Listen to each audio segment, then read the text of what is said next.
Welcome to Prismacolor Technique, the online series that teaches you how to create art from the comfort of home. This is level 3 of our animal drawing series. By now, you'll have developed essential art skills, including sketching, shading, coloring, and blending. In this final series of lessons, you'll learn how to create an animal or pet portrait based off of any photo reference. To begin, we're going to learn how to work in a grid. We have one included in the pack, but we're going to teach you how to make your own. First, use a ruler to make a grid of perfect squares. We're going to create grid marks to match the grid on the overlay. You can make these marks at any size, as long as the width and height are exactly the same to start. You want your ruler to be flush, left with the paper, and we're going to create our marks across the top at 1/2 inch intervals. Go ahead and mark them off. If the last square is not exactly 1/2 inch, that's okay. Repeat the process for the bottom. This time, put the ruler lined up with the bottom of the paper and do the same thing.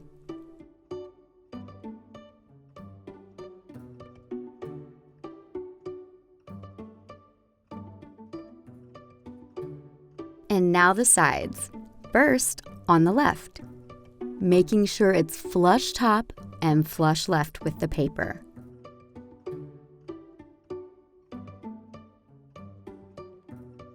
And one final time on the right-hand side.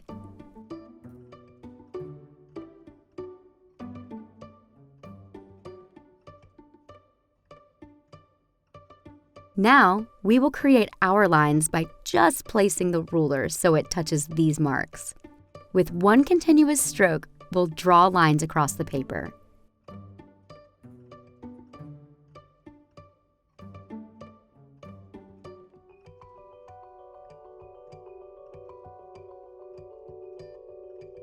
If you make a mistake, that's okay. As with any part of creating, mistakes are expected and encouraged.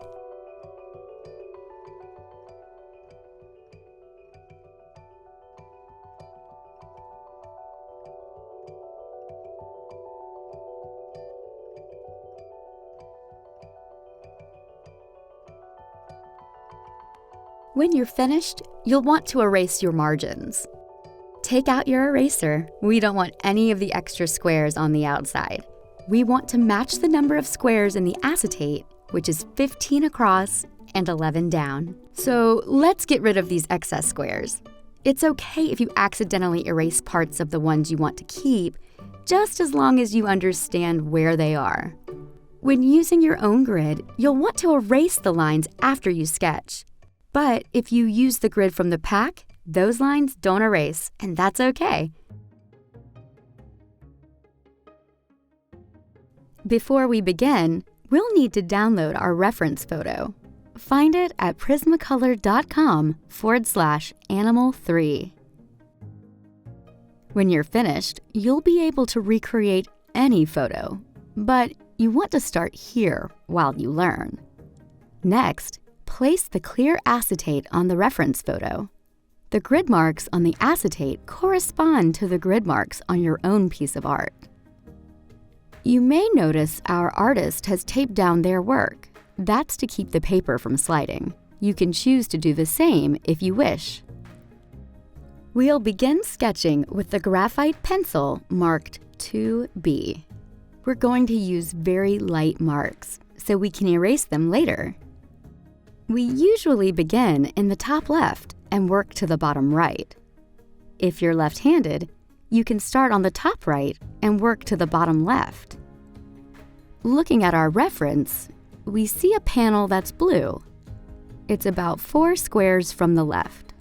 So count 4 squares over on your artwork and start to sketch here, very lightly. When you draw your grid, you can erase those squares when you no longer need them. But if this is your first time, you may be using the grid from our pack, so you won't be able to erase. That's okay. You're just learning right now. Follow the markings around, continuing to use very light strokes. The great thing about these pencils is that they're very light and easy to erase. Now, let's start here, with this pillow that's behind the dog. If you go 5 squares up, you can see the top of it's right in the center.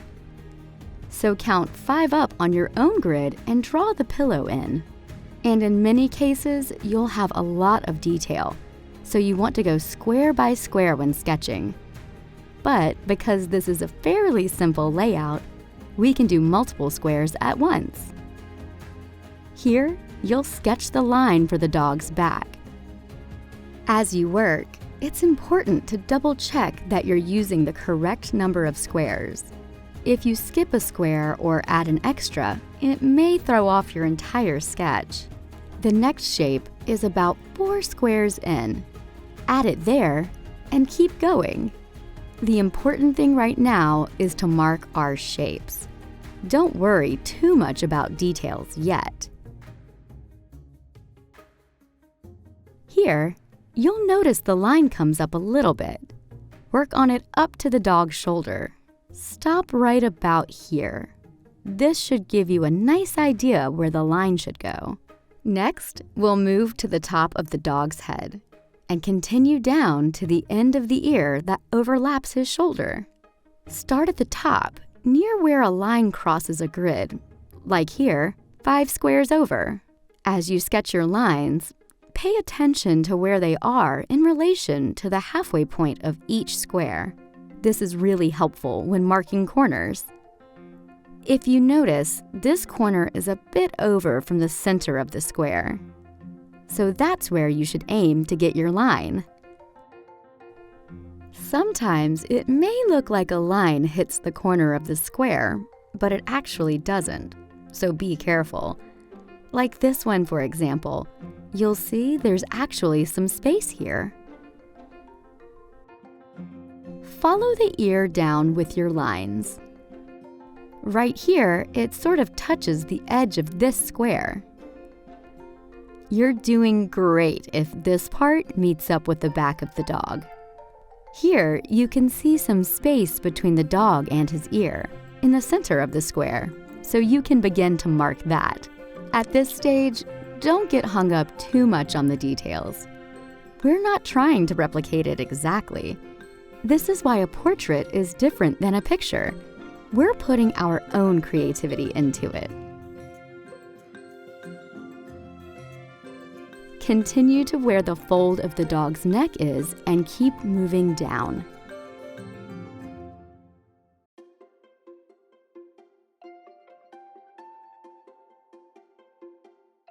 As you work, look for general features so you know where to leave a mark. Don't look for super specific details like the individual hairs on the cat's head, just the outline. So start a line here for the cat's ear.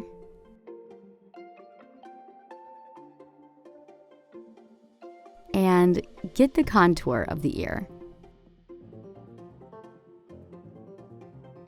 Go back to the top of the dog and continue the outline of their head. Follow it around. An important thing to note is that you can always go in and erase. Make any adjustments you need to. This is all part of the process. Continue to draw the outline of the dog's head. Now, we'll draw the dog's ear, which really is about halfway in this square. Follow the shape. Working in squares is great because you can make sure your marks line up correctly. Then, we'll put this new marking right about halfway here, where the dog's face turns into a shadow. Follow down this line, right to the corner of this square. Then go ahead and put the rest of the ear on this side. Bring it in about halfway down the square. Continue with the ear, moving just above. Ooh, right here is a nice big shadow. Since it's a major element of the reference, it gives you a big shape to work with. Start to draw in a little of that shape, so we can color it in later. Just simple lines. Finish off the dog's outline. Remember, you want light marks. These marks aren't a part of the final art. They're just a reference for you when you start coloring. Now, we can begin the outline of the cat. Start from the ear you've already created and mark down the side of the head and body. Go ahead and sketch in the other ear and connect it to the head. Then, sketch out the other side of the cat's face. Start marking the top of the cat's body. Another tip when sketching is to keep your pencil sharp. This keeps your lines lighter. Now, we're going to add some details so we know where the edges of our shadows are. Begin here on the dog's shoulder, which is by the cat's ear. Keep moving a little left each time, adding lines for the folds of the fur and edges of the shadows. Then, we'll move here and mark in the big shape on this end. Keep moving around and get the form of the fur.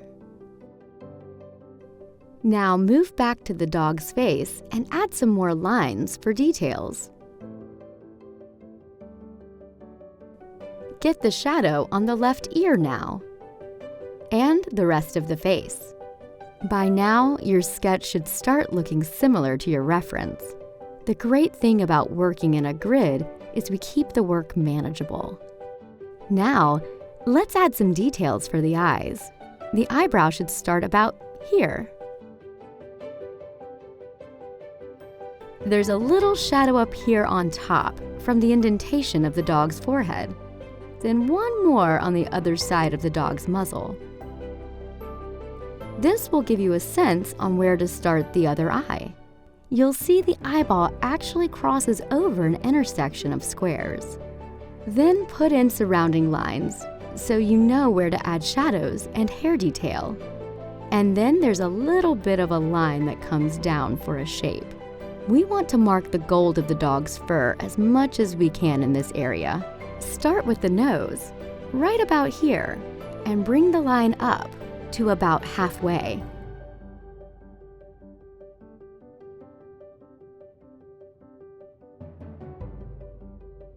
Then bring it down and finish the left nostril.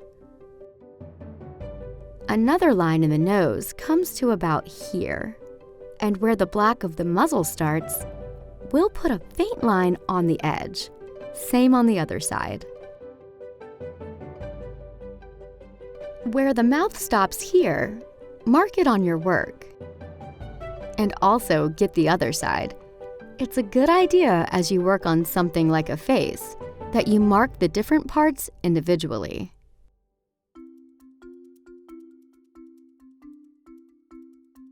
The dog's lip comes in right around here.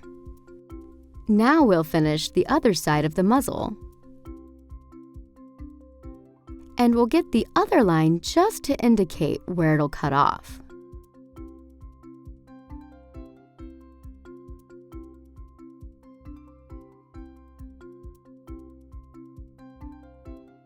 Add one of the large teeth here. Continue to work across. This side too. This tooth goes up over the mouth a little bit. Start to mark the black outline of the dog's chin.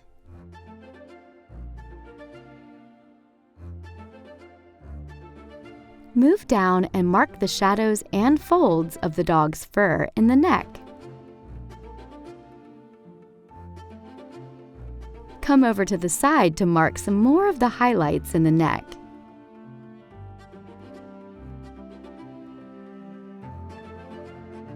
And that's it for our dog. Scruffy little guy, isn't he? So let's move on to the cat. Put a line where the ear starts.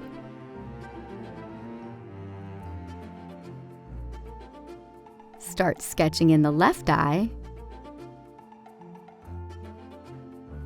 Then move over to the right eye.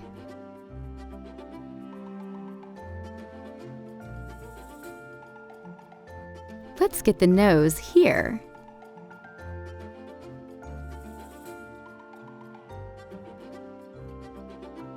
Then down to his mouth. Again, not focusing too much on detail. Start to give some shape to the head.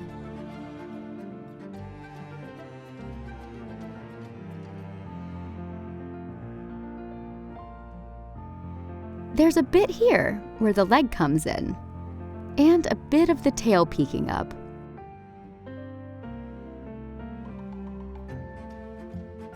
Mark a tiny shadow under the head.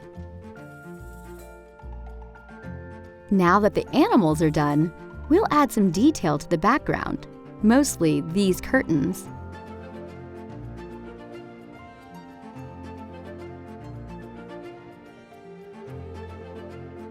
We also want to add marks for the couch.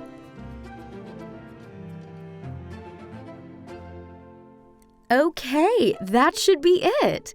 Congratulations on completing your sketch.